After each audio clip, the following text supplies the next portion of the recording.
Not like that. ఇది కొంచెం ఇలా. పర్ఫెక్ట్. రెడీ? పోస్. సత్య, నువ్వేంటి ఇక్కడ? ఏం చేస్తున్నావు? ఫోటోలు తీస్తున్నాను. నాకు కూడా ఇలాగే తీసావు కదా. నేను అందరికీ ఇలాగే తీస్తాను. ఓ, అంటే ఈ అమ్మాయికి కూడా ప్రపోజ్ చేస్తావన్నమాట. సత్య, నీకేమైనా పిచ్చా? నేను ఫోటోలు తీస్తే ప్రతి అమ్మాయికి ప్రపోజ్ చేస్తే రోజుకి 24 గంటలు సరిపోవు నాకు. ఓ, అంతమంది అమ్మాయిలకు ఫోటోలు తీస్తావా? ఇది నా ప్రొఫెషన్ కాబట్టి నేను ఇలాగే తీస్తాను. నువ్వు ఎప్పుడు అమ్మాయిలకి ఎందుకు ఫొటోస్ తీస్తావు? అబ్బాయిలకి తీయొచ్చు కదా. సత్య, ఇన్స్టాగ్రామ్లో ఎవరి అబ్బాయిలు చూస్తారు, అమ్మాయిలనే చూస్తారు, అందుకే తీస్తున్నాను. నాకు నీ ప్రొఫెషన్ నచ్చలేదు, మార్చేసుకో. 1 సెకండ్. చూడు సత్య, ఇది నా లైఫ్.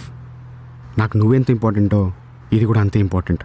నువ్వు నన్ను చూసినట్టే వేరే అమ్మాయిల్ని కూడా చూస్తుంటే నాకు నచ్చట్లేదు. సరే, నాకు అర్థమైంది. ఇది నా పార్ట్ ఆఫ్ ప్రొఫెషన్ మాత్రమే, అంతేగాని వాళ్ళ వెంట పడతానని కాదు. నిజంగానా? నిజంగానా?